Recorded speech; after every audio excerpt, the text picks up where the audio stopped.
The briefing is brought to you in association with Spain. From the wilds of the Atlantic to the warmth of Mediterranean isles, the Spanish coast has something for every occasion. And whether chartering a yacht or renting a more modest motorboat, there's no better way to explore this magical country's lesser-known highlights than from the open water.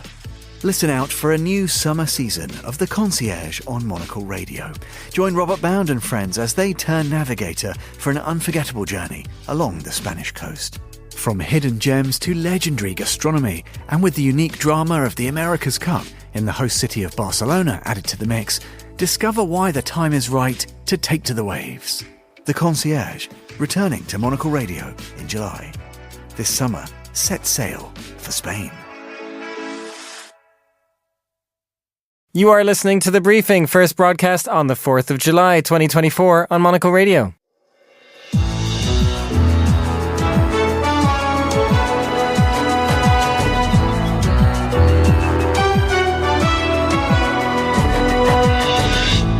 Hello and welcome to The Briefing, live from Studio 1 here at Midway House in London. I'm Chris Chermak. Coming up on today's programme. Oh, come on. A senior Hezbollah commander is killed by Israeli strikes, and Hezbollah responds with a barrage of rockets, prompting air raid sirens across northern Israel, as you heard there. We'll ask whether another all-out war between these two longtime foes is already underway. After that,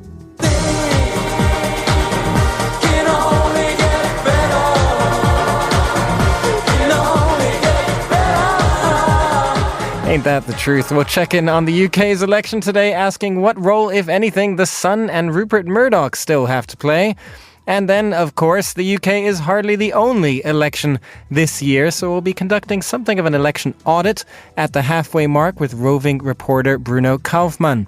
From global elections to Japan, which has declared victory in its war on floppy disks, our Tokyo bureau chief Fiona Wilson will explain. And finally, part 2 of a special global countdown, helping you kick back and enjoy the summer with some sweet tunes chosen by our very own Fernando Augusto Pacheco.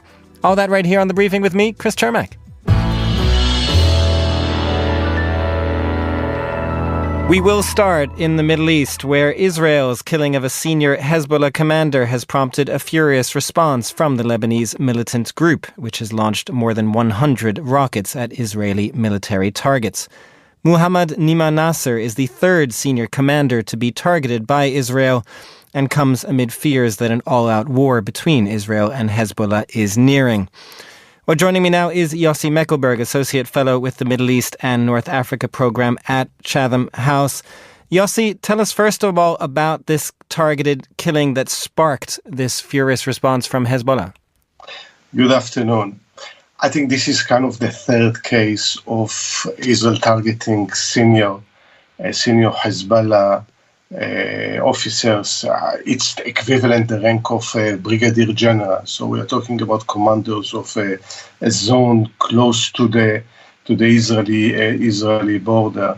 So this tit for tat is going on for 9 months now, and bear in mind that the north of Israel is completely evacuated for 9 months now. Israel is attacking inside Lebanon. Hezbollah is launching missiles of all kind into Israel, and in this what looks like low intensity war, it's escalating by the minute. On the Hezbollah side, more than 500 of their people were killed, and there is also casualties on the Israeli side. Well, that is kind of the question, isn't it, Yossi? I mean, you describe this as a tit for tat, but at what point does this become something more akin to an all-out war between the two sides? What have you made of Hezbollah's response to this? Is it still calibrated in some way? You're absolutely right. I think what happened at the beginning of the war, after the October 7, that it seems that Hezbollah was trying to play the supporting act to what happens in Gaza, and more paying like lip service to say that they are doing anything to support the Hamas and other groups in Gaza. But as their leader said, Hassan Nasrallah, we didn't know about this attack. It's not our war, so we are not going to risk Lebanon for Palestinians. 9 months later, I think it's become a separate issue altogether for what's happening in Gaza. It moves actually to be gradually, as Israel is winding down its war in Gaza, it's much more lower intensity conflict there. This is becoming the main show.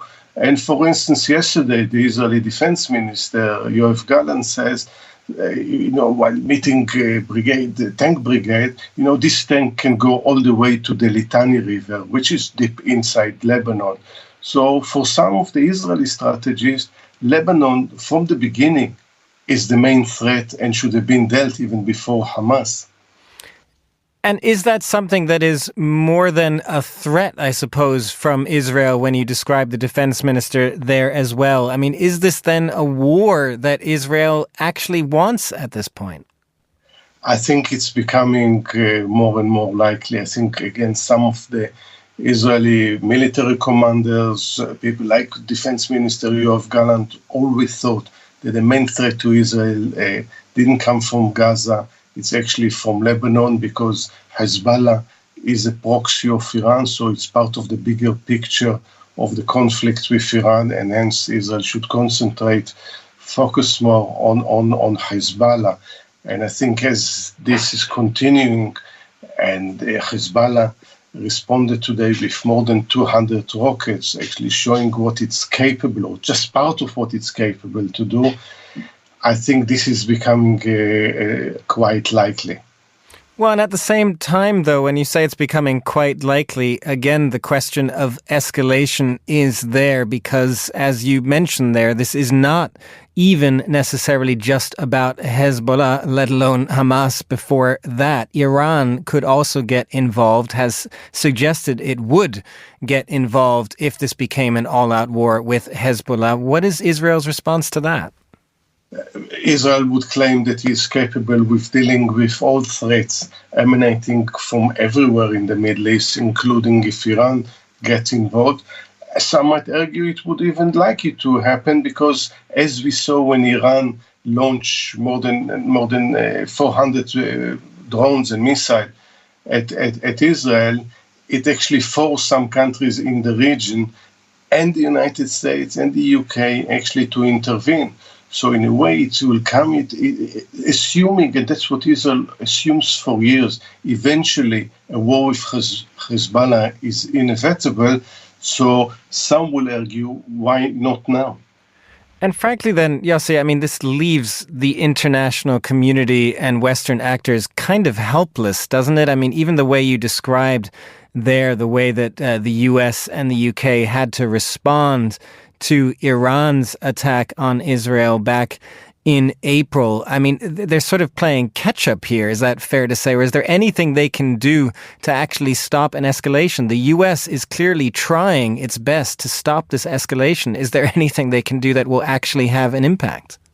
Generally, the international community in all conflicts around the world is playing catch-up, and definitely in this conflict and for years.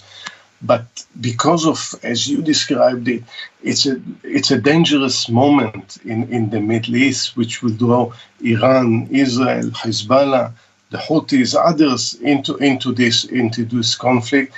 It's the role of the international community to exert its influence on all sides to stop it. But it doesn't mean that even if they try, they will manage to do so. Thanks very much, Yossi. That was Yossi Mekelberg. Now here's Vincent McAviney with the day's other news headlines. Thanks, Chris. Hamas has sent new ideas to Qatari mediators aimed at ending the nearly 9-month Gaza war. Israel confirmed that it was evaluating and would reply to what it referred to as Hamas's comments on a deal to free its hostages in the Palestinian territory. President Joe Biden has insisted to his campaign staff that no one is pushing him out and he's not leaving his re-election campaign. It follows multiple reports that suggest he is preparing to drop out if he fails crucial campaign tests in the days and weeks ahead.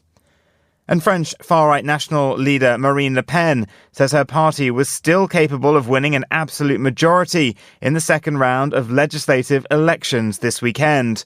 The centrist forces of President Emmanuel Macron and a broad left-wing coalition have withdrawn more than 200 candidates from the runoff on Sunday in a joint effort to ensure the far right is defeated. Those are the day's headlines. Back to you, Chris. Thanks very much, Vincent. Voters are heading to the polls across the United Kingdom today, with pretty much every opinion poll for the last few weeks declaring that change is on the cards and a Labour government could soon be in power for the first time in a long time. Curiously, jumping on the bandwagon at the very last moment was the UK's biggest tabloid newspaper, The Sun, owned by Rupert Murdoch, which on its front page declares that it's, quote, time for a new manager. Clever headline, yes, but hardly the influential one at this late point in the race. Joining us now is Ivor Gaber, Professor of Political Journalism at the University of Sussex. Ivor, before we get to this election, just spell out for us the Sun's historic influence for those listeners, particularly who are not in the UK. Well, historic is the right word because there's no question it's been declining. But in the 80s and 90s, it was seen as very influential. It was seen as the driving force behind Mrs. Thatcher in many ways, although she didn't need a driving force. It championed her cause. It sustained her in office. And then when Mr. Major took over, the Sun switched its support to Tony Blair, new Labour's would-be Prime Minister. It was, on one level, a surprising decision because it had been so firmly in the Conservative camp, but it wasn't really surprising when you look at Murdoch's track record. Back in Australia, when that was his main area of operation, The Australian, which was the newspaper he established, had firmly supported the right of centre parties, the Liberal Party. But when a Australian would-be Prime Minister, Gough Whitlam, came along, they suddenly switched their support. Why? Because Murdoch likes to back winners. And you could see the same thing with Thatcher, although I think he was genuinely ideologically aligned with her. He switched to Blair when he saw that the Sun readers were overwhelmingly supporting Blair.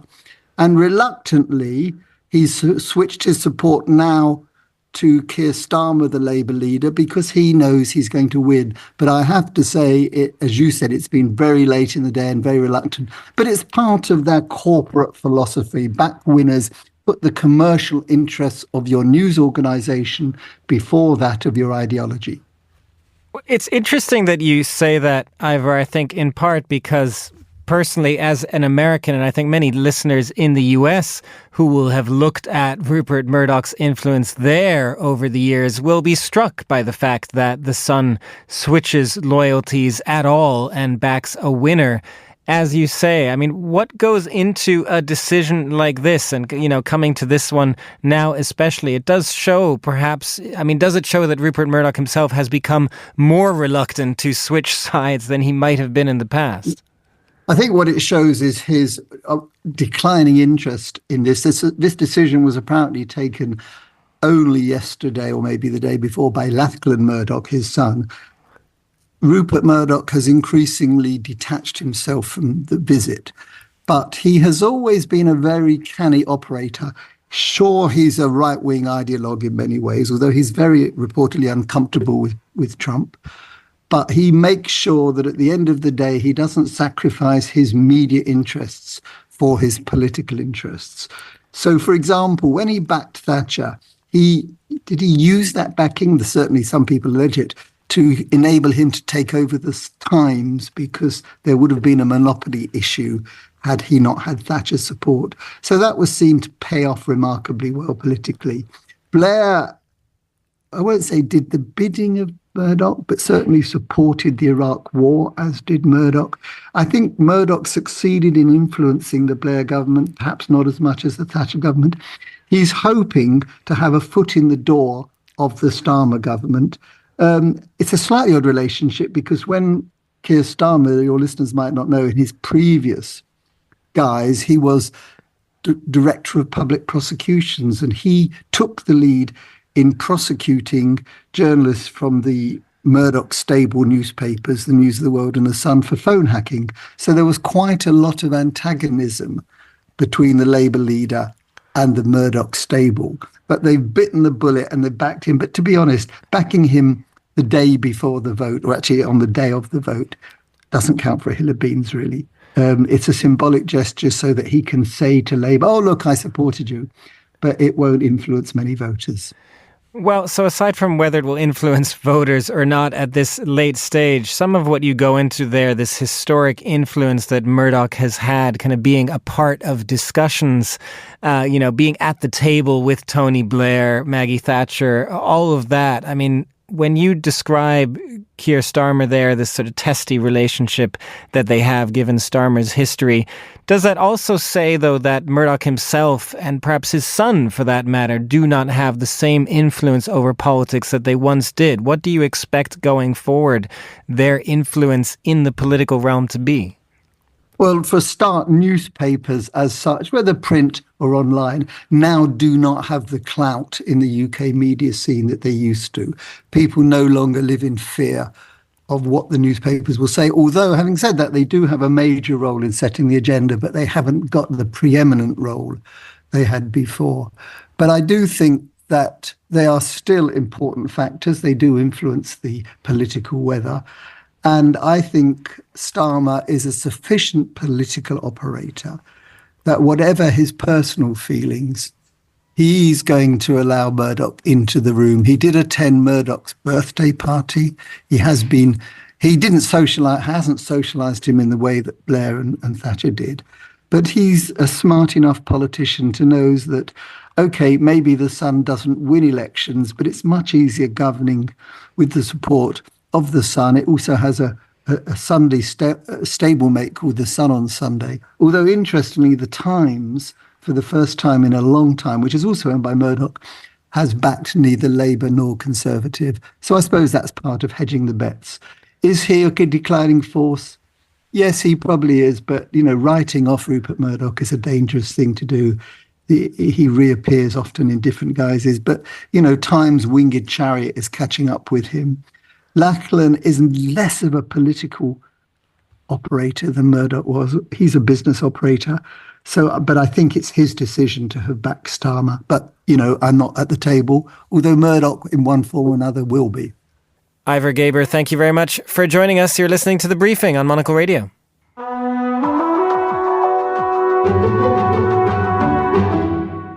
You are back with The Briefing on Monocle Radio. Now, today's UK election is not the only one this week. France also votes again this weekend, and it is hardly the only one this year either.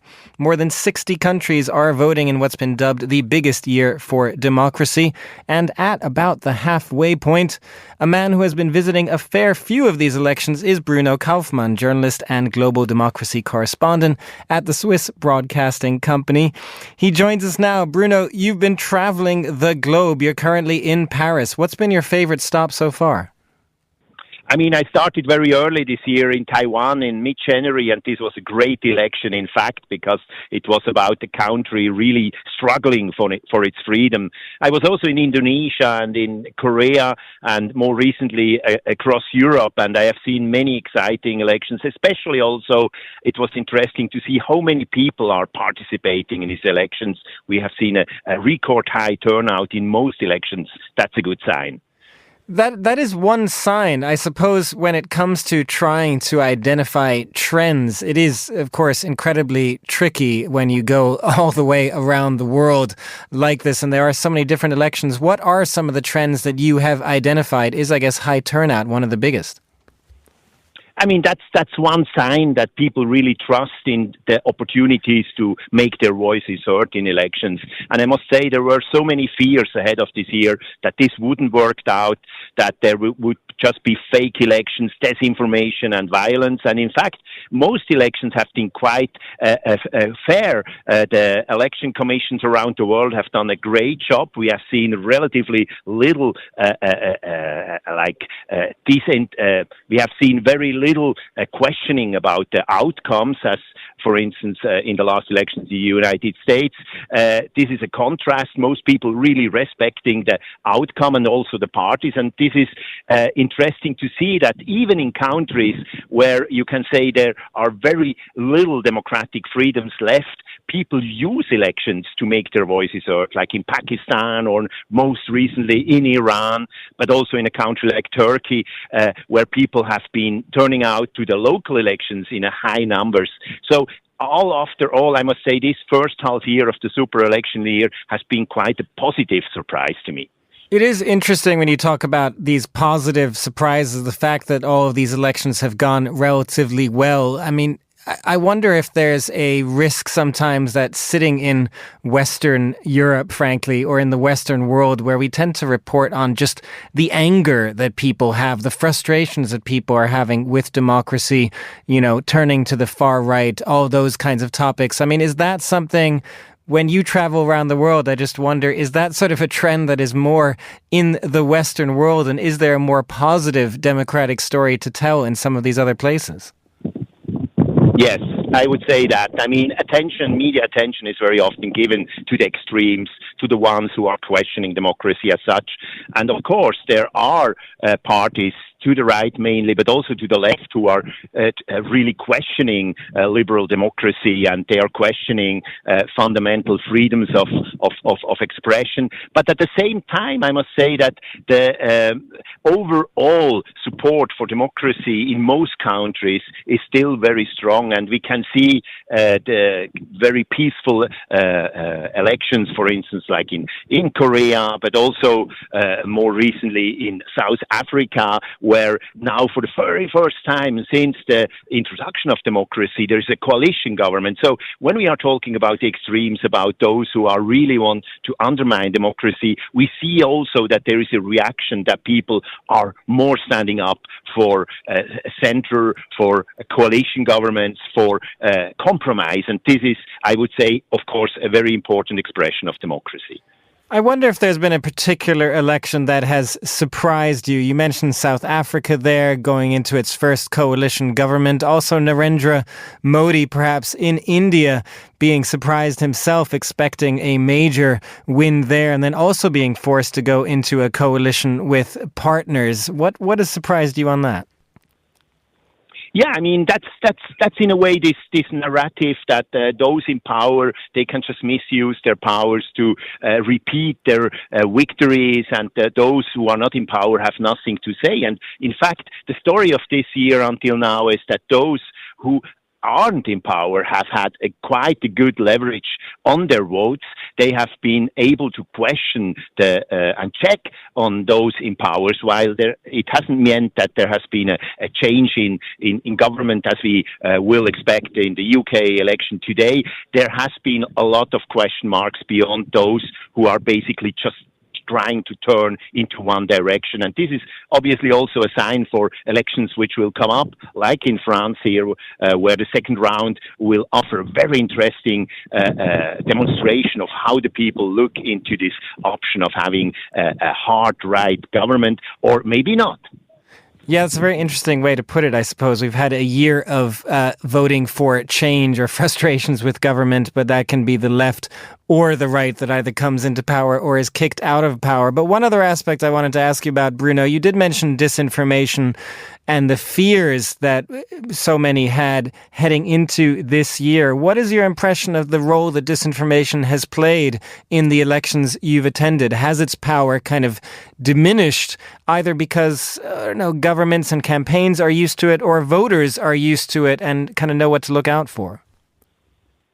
I'm sure all of us in the world have learned a lot out of the recent years and the developments which have been linked to elections, and also all the attempts to disinformation. But we have, of course, to differ between disinformation as a campaign, as a strategy to undermine democracy, and what could be called different kinds of opinions, where, of course, lies and falsehoods are also expressed, but which are within, you can say, also an open space for expression of freedom. So I'm sure that what we can see now is a new balance between those different kind of limitations and freedoms. And in fact, I must say, there has been a lot of infrastructure built up and a lot of consciousness built up in recent years to fight back on disinformation and fake news. And what this year has shown until now is that works quite well. And just finally, Bruno, where are you heading for the second half of this year? Everyone is currently talking, of course, about the U.S. elections and whether Joe Biden will last until November. What's on your travel plans?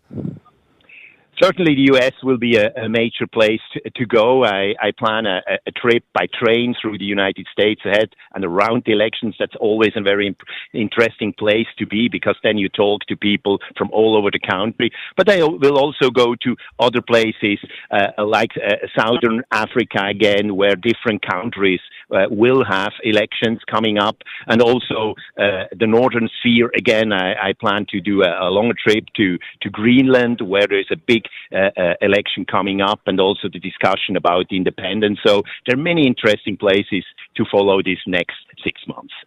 Bruno Kaufmann racking up the frequent flyer miles. Thank you very much for joining us. You're listening to The Briefing on Monocle Radio.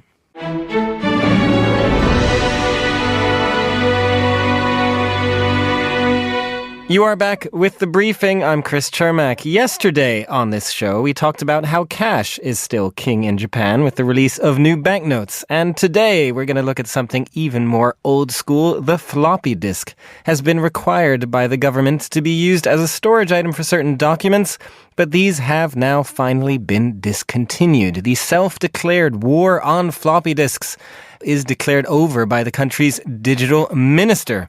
Monocle's Tokyo Bureau Chief Fiona Wilson joins us now. Fiona, are there any floppy disks left in your office, first of all? I can honestly say we don't have any here. When was the last moment you had one? You know what, even I can't remember. I don't know if I've got any in Japan at all.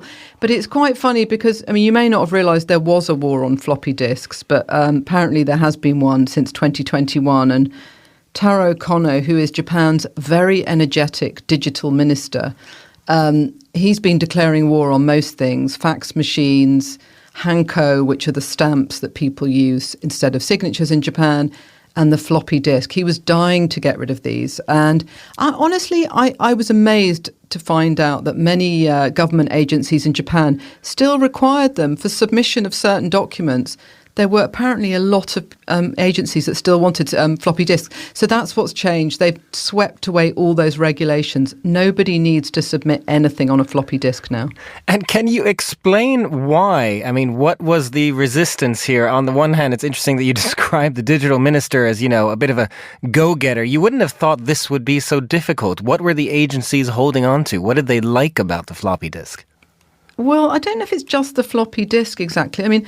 Japan's digital agency, it's one of these things that emerged during COVID. A lot of things around digitalization changed in Japan during COVID. One of the main differences that Japan, you just mentioned about Japan becoming a more cashless society. And that is very, very noticeable here. And Japan has just been wedded to this very old-fashioned, very kind of analog approach to bureaucracy. So fax machines were still a feature here until very recently. And a lot of people still use faxes. I still find if I'm doing interviews with people, maybe an old business in the countryside, they still want the message to be sent on a fax. So that still exists. The floppy disk was a bit of a mystery to me because it's so long since I've even been able to put a floppy disk into a computer. I don't know how people are even sending these things any information. But I think the thing is that people were a bit suspicious of digitalization here. So the agency was set up 2021. Taro Kono, who became the digital minister in 2022, he is a go-getter. That's a very good way of describing him. He's tried to be leader several times, and apparently he's thrown his hat in the ring for the election in September. He's taking on the Prime Minister, Fumio Kishida. He's a big figure in the LDP. And he's a very, very popular Twitter persona. He's got like 2.5 million followers, and he does put out hilarious, sometimes outrageous stuff. And in many ways, he's caught attention just by being such a big personality. Sometimes it works, sometimes it doesn't. He's had a lot of problems with Japan's digital ID card, this My Number, as it's called, has been that's been a rocky road, and it hasn't endeared anyone to digitalization. There have been glitches in the system, data's disappeared, leaked. So I think some people feel that, the old ways, you could laugh at these floppy disks, fax machines, but people feel they're a bit more reliable. I guess that goes to the question then of what kind of reaction there has been to this. Maybe the floppy disk is obvious and we're struggling to get your head around it, as you say there. But is this something that Taro Kano can then kind of lay his claim to if he is going to be launching a campaign to run the country as well? Is it that big a deal, or is there some resistance in society to these moves? Yeah, I think I think younger people honestly would be amazed. They probably don't even know what a floppy disk is, to be honest. I think there's a big generational divide, between people who live their lives on smartphones. And Japan is this amazing mix of digital and analog. And if you look around the streets, people are absolutely wedded to their phones. You can pay for everything on your phone. You can do everything on your phone now. So there's a mix. It is still, there are these funny sort of clunky bits of old bureaucracy very much still alive here, much to Taro Kono's fury. But I think it maybe is part of his bid to show he gets things done. But he has had so much trouble with the My Number problems that I don't know how much he wants to go on about his roaring success. The thing about My Number is it's going to merge with the health insurance cards. So the health insurance data will be on these My Number cards, and people are just very nervous about data disappearing or being leaked. So I think he has got a bit of a challenge there. Well, and just finally then, Fiona, speaking of some of those other challenges he has, the two other bureaucratic elements that you mentioned, the fax machine and the Hanko stamps, how is his fury handling those? How far along are we in phasing those out? I think he's in a bit of a sort of fallow phase with the fax machine because a lot of people really didn't want to get rid of them.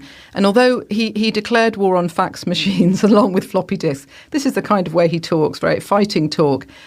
He had to sort of row that back a bit. He's still probably got a bit of a battle on fax machines. And many people just think, what's the big deal if some people want to use them? He is digital minister, I suppose he has to care. But then you have to remember that Japan had a cybersecurities minister back in the day, I think it was 2018, who said he'd never even used a computer. So I think, Japan and digitalization is an interesting relationship. And the Hanko stamps, finally? Well, look, I have a Hanko stamp. A Hanko stamp is still used for all sorts of things. People are suspicious often of a written signature. They think, it's so easily, faked. So the stamp is this very old-fashioned. It's like a small little wooden thing, like a large pencil, and you just literally dip it in ink, stamp it on, whatever it is. It could be for school information. If you want your kids to go swimming, you need to put your Hanko on to show you give them permission. But then it's also a legal thing for any kind of buying a house or all sorts of documents. So the Hanko, honestly, Taro Kono was trying to get rid of that. I think he's really got a battle there. Do you keep that away from your children? Is this like what you have to do in Japan compared to the sort of fake signatures that you get in other places? I think that's so interesting because that was exactly my thought. When I discovered that you could sort of be divorced by Hanko, I thought, hang on, this system really is slightly suspect. But people think it's, they do consider the Hanko pretty sacrosanct. So I don't think any children have done anything worse than say they can't go swimming when they really could. Fiona Wilson, thank you very much for joining us. You're listening to The Briefing on Monocle Radio.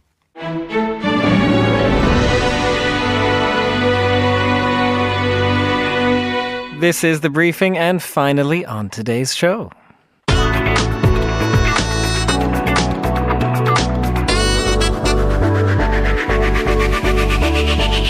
The music that has come to mean only one thing here on Monocle Radio. Monocle's musical curator, Fernando Augusto Pacheco, joins us now right here in the studio for the Global Countdown. Good afternoon, Faye. Good afternoon, Chris, and I'm very excited to say that we have the second part of our special summer playlist. We do. We tailored this. We started last week when Monocle's new summer issue was out and fresh. It's just a week old now. That's still plenty of time to discuss some of the exciting things we have in there. And yes, we're taking one more look at moods and, well, describe for us. What are we looking at? What did we look at last time? What are we looking at this time? So for the new issue, I selected 50 great pop tracks for the summer, divided into 5 different vibes. So I'll play a little taster for each different vibe. And the first one was the brisk morning run. Yes, so listeners will be familiar with these vibes if they listened last week, but we're picking our second favorite track for each of these vibes. So we are, starting with a brisk morning run. The one that listeners will also remember, Faye, is not your favorite of the 5. But listen, I said it's not my favorite, but the song is actually one of my favorites because I genuinely think if I would be a runner, that's what I would be listening to because it's instrumental, it's bombastic, it's electro, it's very good. We're going to listen to it. It's the part of the soundtrack of Challengers, which we'll talk in a minute. It's Trent Reznor and Atticus Ross with The Signal.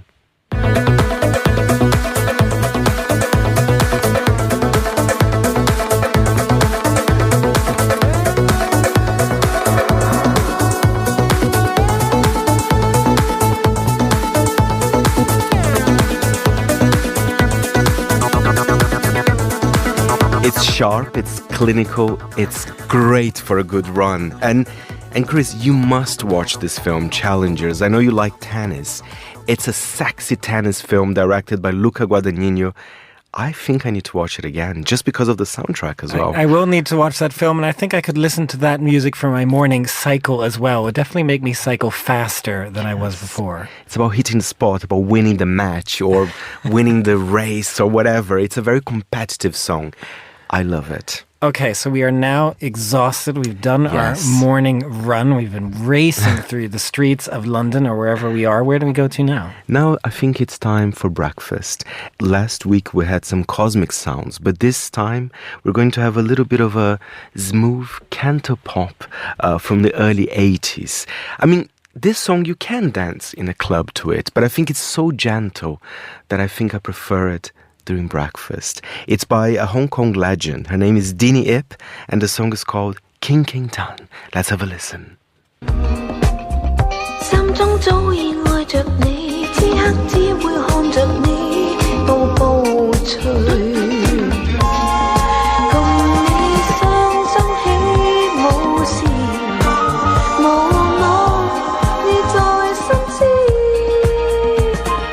輕輕彈，令我好心碎，問你心底裏為什麼？ It's the heng heng tas that get me. I love it. It's like a decadent breakfast, if I may add. And Dini Ip, she is a legend. I mean, she's still working. She's 76 now, and she's also a very famous actress. She won a prize a few years ago at the Venice International Film Festival. But I like that part of her career in the early 80s where she used to sing with this kind of breathy vocals, and perfect for breakfast. I can see sort of taking a stretch, waking up in the morning, grabbing a coffee and listening to that. That could work. I'm not going to sing here, but that was a good little introduction. Well, let's move on now. We have had our breakfast. We've had a bit of a busy day. Maybe we've taken a half day, I think it's fair to say, or it's the weekend at this point, but we're moving to the afternoon spritz. This is your favorite, as listeners will know from last week. It's my favorite, and I think today we're celebrating the classics. And I think this song, it's from 1991, but it doesn't age for me. I think it's as fresh as ever. I mean, I love her. She is the personification of a diva, and that's one of my favorite songs by her, and it's full of emotions. It's Mariah Carey with Emotions.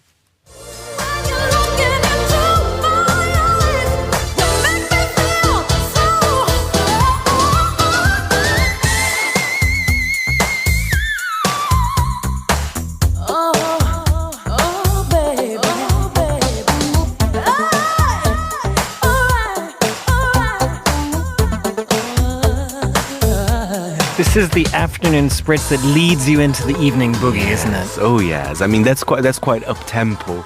But it's peak summer. Let's say you're in an island in Greece that's the kind of music you would like to listen to it. I mean, she has many classics, but I think Emotions is a good one. Is she almost like of divas? I know Madonna is your absolute diva. Yes, of course. Where is Mariah by comparison? By the way, Madonna is in the playlist as well with the 50 songs, but I'm a nice guy. I know that I'm a little bit too obsessed with Madonna. She's not here this You've time. gone for a different diva. Exactly. Just this one. Exactly. But we're going for another diva, actually, by the way, for a different vibe. It's lounging by the pool, which, again, not pool party vibes. It's more kind of chilling with friends, having a cocktail or a very light swim as well. And I think she is, unlike Mariah Carey, which, I mean, everybody loves her, I think Dua Lipa is a little bit underrated. Her album Radical Optimism, did well. I think such a great album. She is not quite the diva that people would imagine. She's very chilled. And this song that we're going to play is not even a single, but it's my favorite song from the album. Very nostalgic. Dua Lipa with Maria. Ooh, I owe it to you, Maria. I know you're gone, but I feel ya. When we're alone, even when I'm there in his eyes, I know you're somewhere in his heart, Maria. Fernando, I do feel like you're still leaning into the evening boogie with this list. This is the pool lounge, but also leading into what's coming, the evening boogie version. Next year, I think I should do 50 songs for an evening boogie, and that's it. You can listen to it the whole day. But it's very deep, this song, because she's thanking. Maria basically is her boyfriend's ex-girlfriend, but she's like thanking Maria. So it's quite deep, very deep. Very, very deep indeed. Boyfriends, ex-girlfriends, and all of that. We're getting very deep here on Monocle Radio. While lounging by the pool and preparing for an evening boogie, which is now coming up. We have now already kind of been doing light evening boogies, and now we are reaching the end. We're reaching the sort of the high point of our evening. What do you have for us, Faye? Number one, the evening boogie. What is our second choice for this? This is not light. This is proper dance floor, high energy, gay disco. This is like extra. This is Patrick Cowley with Manergy.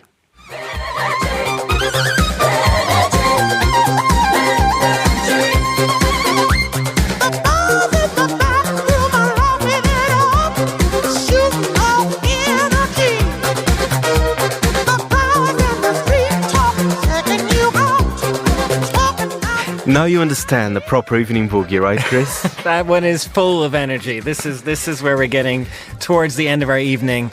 We had the run in the morning, and now we're just dancing the night away and getting absolutely exhausted. But that's how it should be, isn't it? And if you want to see the full list, just grab a copy of the new issue.